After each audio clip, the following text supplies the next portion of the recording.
Guys, स्वागत है आपका success up next YouTube channel पर।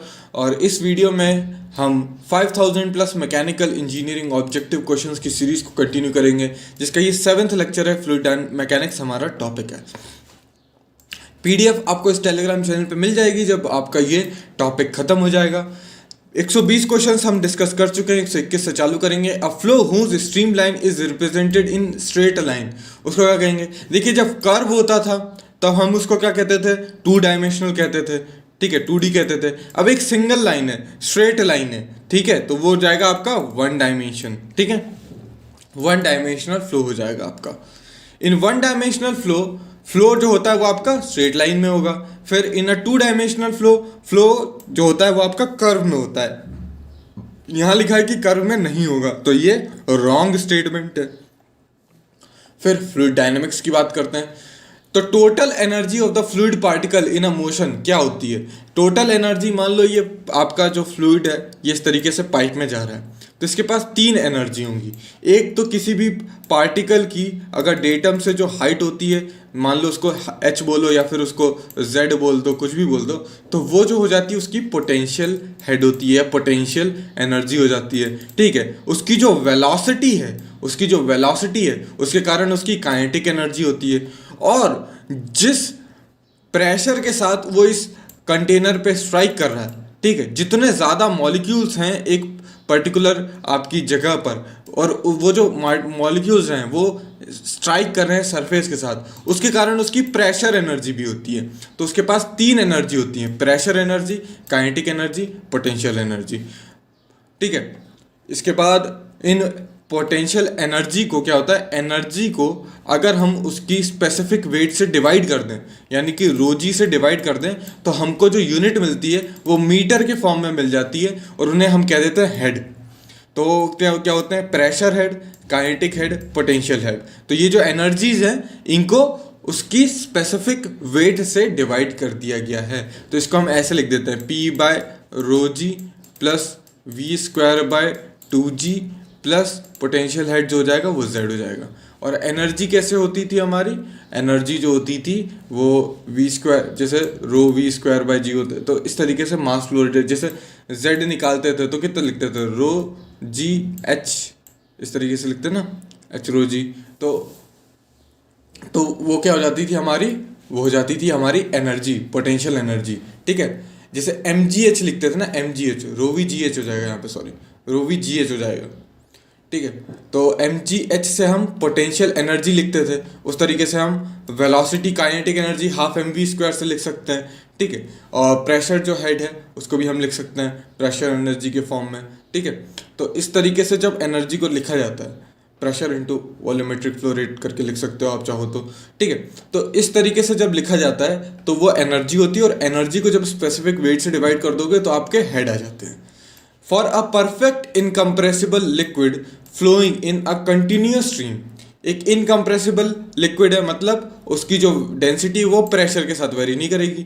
Total energy of the particle remains constant, remains same, while particle moves from one point two another point. ये क्या होती है? हमारी बर्नौलिस थ्योरम होती है। बर्नौलिस थ्योरम का मतलब ये है कि एक परफेक्टली इनकम्प्रेसिबल लिक्विड है, एक नॉन विस्कस फ्लूइड अगर फ्लो कर रहा है, तो जितनी एनर्जी जो पाइप के इनलेट पे होगी उतनी ही एनर्जी पाइप के आउटलेट पे होगी। उसका प्रेशर एनर्जी का सम, काइनेटिक एनर्जी और डेटम यानी कि पोटेंशियल हेड के साथ जो भी होगा समेशन, वो कांस्टेंट ही रहेगा। ये होती है बर्नौलिस इक्वेशन। तो बर्नौलिस इक्वेशन क्या है? कंजर्वेशन ऑफ एनर्जी है, कंजर्वेशन ऑफ एनर्जी है। और बहुत ज़्यादा स्पेसिफिकली बोलूँ तो मैकेनिकल कंजर्वेशन ऑफ एनर्जी है, ठीक है। तो बर्नौलिस इक्वेशन आपको सबको पता ही होगा, तो वो P/ρg plus V²/2g plus z is equal to constant. तो आपका ए ऑप्शन यहाँ पे करेक्ट हो जाएगा। यूलर्स इक्वेशन क्या होती है? तो देखो, यूलर्स इक्वेशन में क्या है ना कि ये यूलर्स इक्वेशन को आप अगर इंटीग्रेट कर दोगे ना तो कुल मिला के आपको यही इक्वेशन मिल जाती है, ठीक है। यहीं से डिराइव, एक तरीके से यूलर इक्वेशन से भी डिराइव कर सकते हो। तो ये जो है dp/ρ लिखा हुआ है, इसको आप इंटीग्रेट करोगे तो p/ρ आ जाएगा, ठीक है। और g dz लिखा हुआ है, तो जब g तो कांस्टेंट है, dz का z हो जाएगा। या तो dp लिखा हुआ है तो क्या हो जाएगा? या तो ऐसे लिख लो, और v या dv है, v dv है तो v²/2 आपका हो जाएगा इज इक्वल टू कॉन्स्टेंट, इस तरीके से भी लिख सकते हो। या फिर डी पी लिखा है तो P1 माइनस P2, जी लिखा है तो Z2 माइनस Z1, फिर यहाँ पे V2 लिखा है, V लिखा है तो V2 square minus V1 square by 2। अब इसमें क्या करो, जी से डिवाइड कर दो तो ये क्या हो जाएगा P by rho g plus Z plus V square by 2G is equal to constant. G से डिवाइड कर दिया सब जगह, तो हमारी क्या यही वाली इक्वेशन आ गई है ना। रो जी को क्या बोल देते हैं हम, W बोल देते हैं, ठीक है। Bernoulli's equation is based on the assumptions। Bernoulli's equation की कुछ assumptions है। नो एनर्जी लॉस और added during the flow of fluid, velocity flow is uniform across any cross section, uniform है, ठीक है। No force except gravity acts on the fluid, उसमें कोई external force influence नहीं कर रहा, ठीक है, कोई एनर्जी नहीं दे रहे, तो ये सारे ये ऑप्शन करेक्ट हैं। इसके अलावा फ्लूइड की विस्कोसिटी भी नहीं होती। यूलर्स इक्वेशन में क्या होता है कि फ्लूइड जो है वो नॉन विस्कस होता है, होमोजीनियस है, एक जैसा है, इनकम्प्रेसिबल है, ठीक है। Fluid viscosity uniform over the cross section है, ठीक है। Flow is continuous and study along the stream line, तो ये सारे एजम्पशंस यूलर इक्वेशंस के। बर्नौलीज इक्वेशन वेंचुरी मीटर में भी लगती है, ओरिफाइस मीटर में भी लगती है, पेटोट ट्यूब में भी लगती है। ऑल ऑफ द अबव हमारा करेक्ट होगा। Barometer is use to measure, barometer जो है वह सर टॉरिसेली ने इन्वेंट किया था, जो कि शायद इटली के रहने वाले थे, और उन बैरोमीटर से हम एटमॉस्फेरिक प्रेशर निकालते हैं। बैरोमीटर में एक तरीके से मर्क्यूरी होता है, और उस मर्क्यूरी की वजह से मर्क्यूरी की हेड से हम निकाल लेते हैं कितना प्रेशर है, ठीक है। वेंचुरी मीटर जो होता है, वेंचुरी मीटर एग्जाम्स में पूछा जाता है किस लिए यूज करते हैं, तो वो डिस्चार्ज मेजर करने के लिए होता है। और वेंचुरी मीटर कुछ इस तरीके से होता है, यहाँ पे आपका जो है कन्वर्जिंग ट्यूब होगी, फिर आपका थ्रॉट होगा यहाँ पर, और इस थ्रॉट के बाद यहाँ पे आपका डाइवर्जिंग सेक्शन चालू होता है। डाइवर्जिंग सेक्शन जो होगा वो काफ़ी लंबा होगा, और कन्वर्जिंग उसके कंपैरिजन में छोटा होता है, ठीक है। अब यहाँ पे जब डाइवर्जिंग सेक्शन है तो यहाँ पे प्रेशर ज़्यादा होता है, वेलोसिटी कम होता है, ठीक है, और ये किसी पाइप से कनेक्टेड होगा, ठीक है, इस तरीके से। अब जब थ्रॉट में जाओगे तो प्रेशर डिक्रीज कर जाता है, वेलोसिटी इंक्रीज कर जाती है। आपको पता है कि हम प्रेशर मेजरमेंट करने में तो उस्ताद हैं, तो हम क्या करते हैं, प्रेशर यहाँ पे जो प्रेशर का चेंज आ रहा है, ये 1 मान लो, ये 2 मान लो, तो प्रेशर का जो चेंज आ रहा है P1 माइनस P2 उसको हम मेजर कर लेंगे।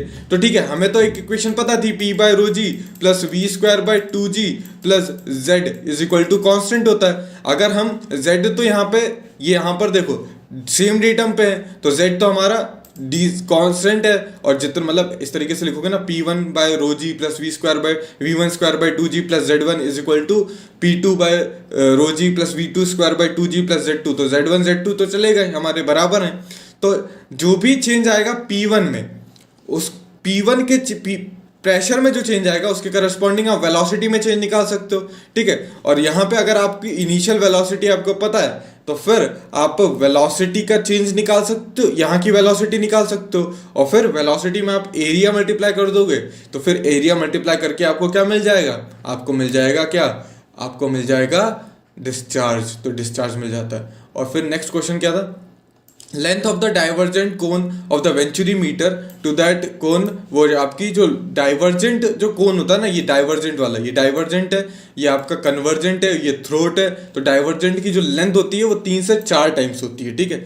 इन a venturi meter velocity liquid at a throat is, तो वेलोसिटी लिक्विड, अच्छा मैंने यहाँ पे बोल दिया वेलोसिटी यहाँ से पता होनी चाहिए, वेलोसिटी पता होने की जरूरत नहीं है, आप बस यहाँ से प्रेशर हेड निकाल लो, उस प्रेशर हेड को हम निकाल लेते हैं, क्या उस प्रेशर हेड से हम डिस्चार्ज निकाल लेते हैं, उसके लिए फॉर्मूला होता है, आगे आएगा तो मैं दिखा दूंगा, ठीक है।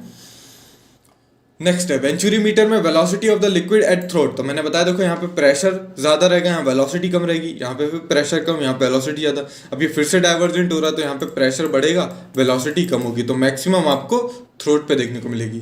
तो थ्रोट पे जो होती है वो हायर होती है, मैक्सिमम होती है। प्रेशर जो होता है वो थ्रोट पे, प्रेशर जो होता है वो थ्रोट पे कम होता है, और वेलोसिटी ज्यादा होती है तो वो लोअर होता है then inlet. The velocity of the liquid flowing through divergent portion, जब डाइवर्जेंट पोर्शन में जाएगा तो अगेन जो वेलोसिटी थी वो यहाँ पे क्या इंक्रीज कर रही थी, क्यों, एरिया ज्यादा हो गया।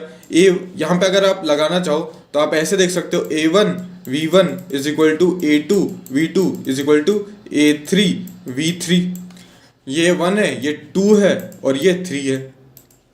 यहाँ पे एरिया ज्यादा है, एरिया ज़्यादा है तो वेलोसिटी कम होगी। फिर अगेन यहाँ पर एरिया कम हो गया तो वेलोसिटी ज़्यादा होगी। A3 में एरिया फिर बढ़ रहा है तो वेलोसिटी कम हो जाएगी। ठीक है, तो डाइवर्जेंट पोर्शन में जाएगी तो वेलोसिटी डिक्रीज करेगी, प्रेशर इंक्रीज करेगा।